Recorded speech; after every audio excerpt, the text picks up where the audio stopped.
नमस्कार. मी Mahi Mohit Parmar. New Maharashtra sports news मध्ये आपलं स्वागत आहे.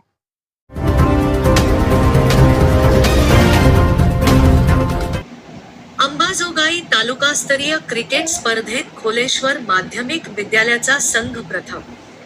खोलेश्वर माध्यमिक विद्यालयाचा 14 वर्ष वयोगटात विद्यार्थ्यांच्या संघाने तालुक्यात प्रथम क्रमांक पटकावला आहे.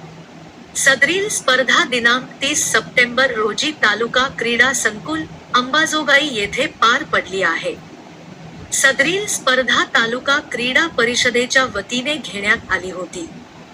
स्पर्धेतील विजयी खेळाडूंचे अभिनंदन भारतीय शिक्षण प्रसारक संस्थेचे अध्यक्ष डॉ. सुरेंद्र आलुरकर, कार्यवाह डॉ. हेमंत वैद्य, मुख्य प्रशासकीय अधिकारी चंद्रकांत मुळे, स्थानिक समन्वय समितीचे अध्यक्ष विजय वालवडकर, स्थानिक समन्वय समितीचे कार्यवाह किरण कोदरकर, माध्यमिक शालेय समितीचे अध्यक्ष डॉ. अतुल देशपांडे, मुख्याध्यापक तथा केंद्रीय कार्यकारिणी सदस्य बाबूराव आडे, शालेय समितीचे सर्व सदस्य, उपमुख्याध्यापक माधव जोशी, पर्यवेक्षक सूर्यकांत उजगरे, पर्यवेक्षक प्रशांत पिंपळे तसेच सर्व शिक्षक व शिक्षकेतर कर्मचाऱ्यांनी अभिनंदन केले आहे.